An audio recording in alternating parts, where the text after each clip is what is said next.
Well, Israel is warning residents of Gaza to evacuate as it continues its airstrikes against Hamas targets and gathers troops at the border with Gaza for a possible ground offensive. This all comes as hundreds of thousands of Palestinians have already been driven from their homes. As Inez de la Cuerta explains, Hamas is telling Gaza residents to stay. Tensions mounting amid the prospects of a ground offensive as Israel continues its airstrikes in Gaza. Israeli forces gathering at the border with Gaza. Officials urging residents of Gaza City to evacuate their homes and move south. The IDF saying it wants to avoid harming civilians. We are going to destroy Hamas infrastructures, Hamas headquarters, Hamas military, and take this phenomena out of Gaza and out of the earth. Israel's retaliatory strikes coming in response to Saturday's attack by Hamas terrorists. Men, women, and children brutally murdered, others taken hostage. According to the IDF, Israeli special forces have already carried out raids inside Gaza, trying to locate hostages, but their presence not part of a possible ground offensive. Hundreds of thousands of Palestinians have already been driven from their homes.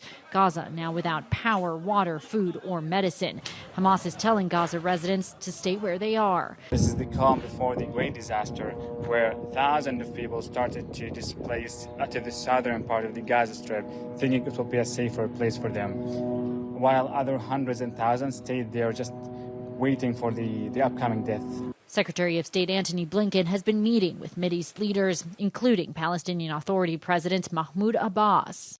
Our focus now is on helping to create safe zones. And we're doing that with the leading international organizations. We're doing that engaged with Israel.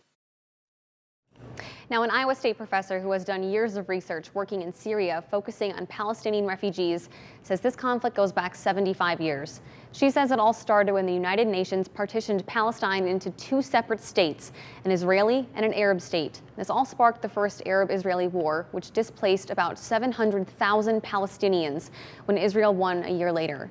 The territory was then divided into three parts, which remain in place as of today: Israel, the West Bank, and the Gaza Strip. Some of it was just people fleeing because there's war, and so you flee, and in some cases they were expelled by Zionist forces. The main thing, though, is that they were, once the war came to an end, they were never allowed to return to their homes. Now, Professor Gobobum says there are still thousands of Palestinians displaced throughout the Gaza Strip and in surrounding areas.